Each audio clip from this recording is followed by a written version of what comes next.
The global Facebook membership may soon experience what the Chinese have already enjoyed for several years, a cashless world. The social media giant announced on Wednesday it will launch a cryptocurrency for its 2.7 billion users in 2020.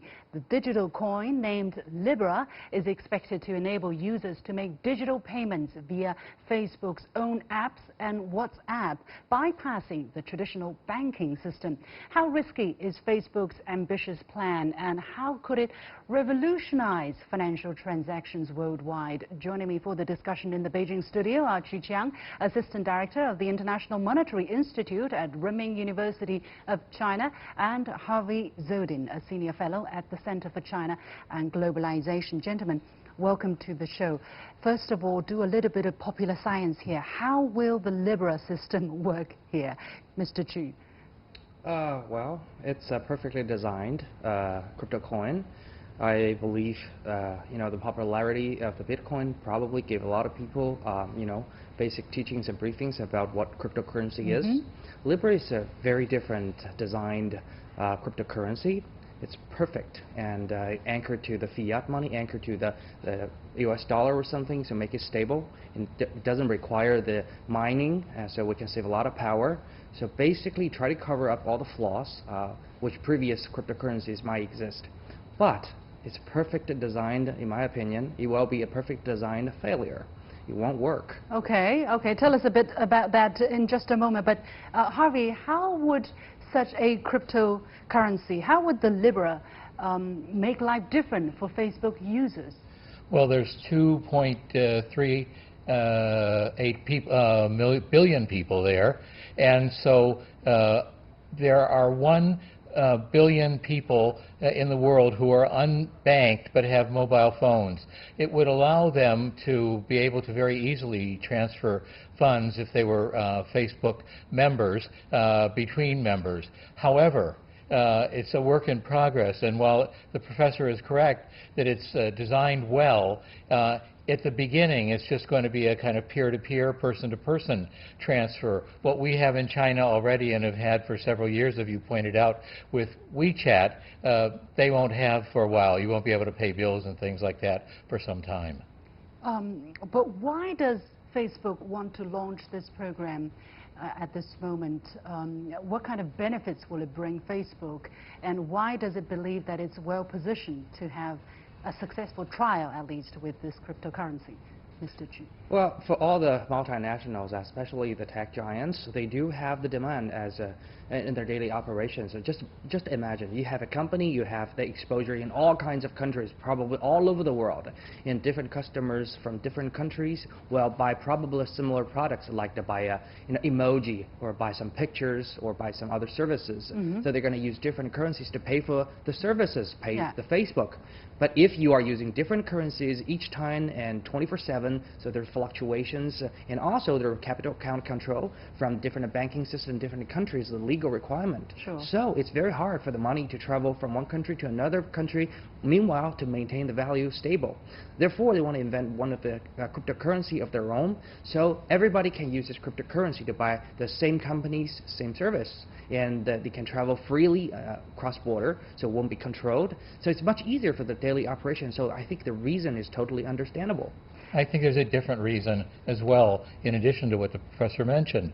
And that reason is that Facebook has been a master, it's been criticized for it, at collecting and massaging social data, social behavioral data. But they don't have the last mile. The last mile is the financial data, the purchase data. This will give them that data if this works out. It will allow them to compete very well against companies like Amazon that do have a lot of that data now. How is Facebook going to make money out of this? How is this cryptocurrency, is Facebook going to take a small transaction tax or underwriting fee, or how is that going to work? Professor Chu? Well, there are all kinds of possibilities, but what you mentioned is just the smallest trick. For one thing, well, on the bright side, you will see they can make money, or they can reduce a loss because of the transaction fees using the traditional banking system, or they can avoid the fluctuation of exchange rate by only using this one currency. But they announced, they say their cryptocurrency is anchored to the fiat money, the US dollar or the Chinese yuan or Japanese yen, whatever it is. So they're saying they're anchored to a stable fiat money. But all kinds of company, when they're saying that, they can have a reserve ratio on that money. And then, for example, I say I issued $100 worth of the cryptocurrency, let's say 100 Libra, but actually they only have $20 back in the pocket as a reserve just to keep the money floating. And that's it. We call it the multiplies of the money issuance. So they can, out of nowhere, they can earn 5 times of the money. Is that why you're predicting a perfect failure, or are there some other reasons? Because the U.S. Congress is also going to hold hearing to question the initiative and saying they would only back this move until examination is fulfilled. What kind of concerns are there? Well, I mean, it's a perfectly designed failure. I have a reason for that. I have several reasons for that too. Uttermost thing, he wanted to create a universally accepted currency, which was a dream for lots of economists. Some tech geniuses just jump out and say, I want to free all human beings. I want to solve this problem for good. But there is a reason why by far we still don't have a universally accepted one currency for all human beings. There's a reason. Do you know why? That's called the division of labors. Every country, every group of people are producing different things, and every country will have different efficiency of production. The reason why some countries' currency is not stable or devaluating, some countries' money is appreciating, there's a reason, because the countries' efficiency of production are different. The money reflects that. That's the root. And secondly, there is a reason for capital account control. That's the reason why the money cannot flowing freely from one country to another country. Because some countries have a fragile financial system. Some countries' economy is not very sound.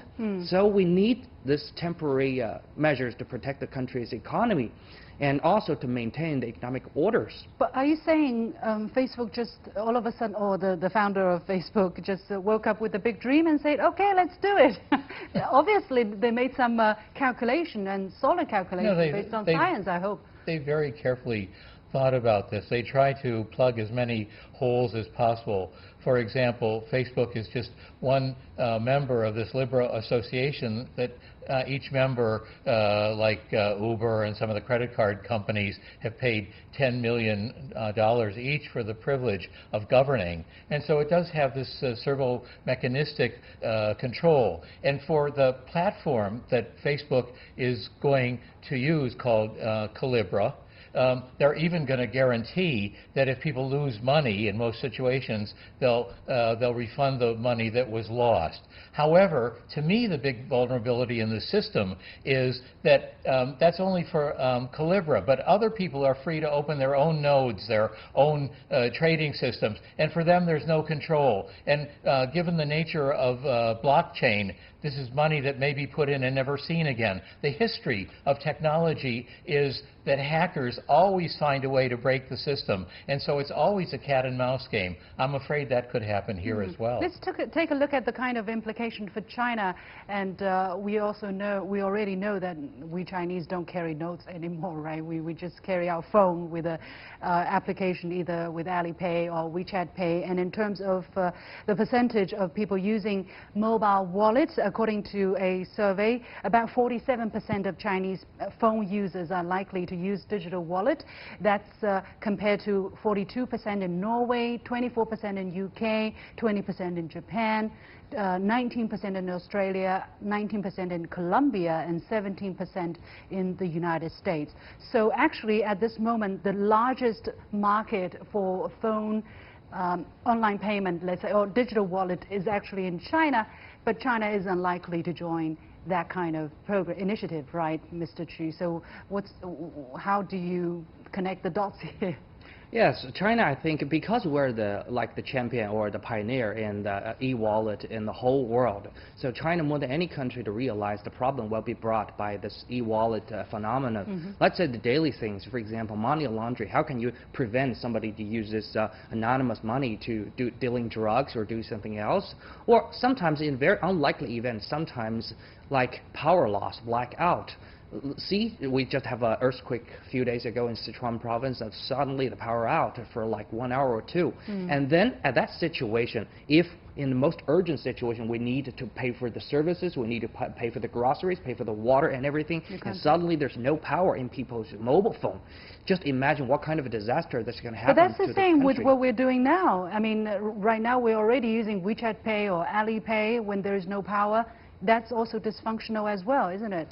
Yes, but that's the reason why Central Bank of China from last year issued a very, very serious notification to all these, to all the countries. They say, we still will keep the paper notes. Nobody have no reason to decline any acceptance for the paper notes.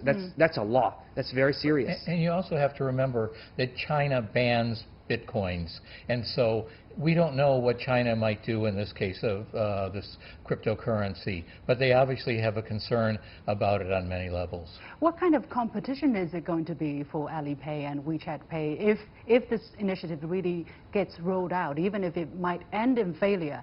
What kind of impact will it have on the Chinese fintech sector? I don't think there's going to be much of the impact on Alipay and the WeChat. WeChat Pay and Alipay are basically, they're like the extension or more convenient version of paying renminbi.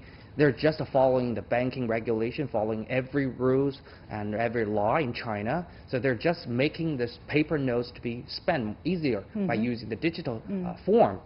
I think actually the only one company are doing the same thing and much, much longer than Facebook and much better and with more experience in China. They have already been doing the thing. Guess who?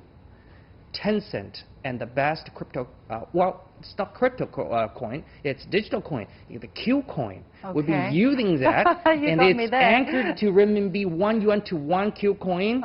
Follow all the rules and spend easily, and it's way earlier than Mark Zuckerberg. And is it still alive? Still very good. Still very good. Okay, so maybe Facebook has a similar case to emulate at least. Let's keep our watchful eyes on the case. I have to leave it there. Many thanks to Zhu Qiang from the International Monetary Institute at Renmin University of China, and Harvey Zoding, a senior fellow with the Center for China and Globalization. And with that, we come to the end of this edition of The Point. Thanks for watching. Have a good weekend. I'll see you on Monday.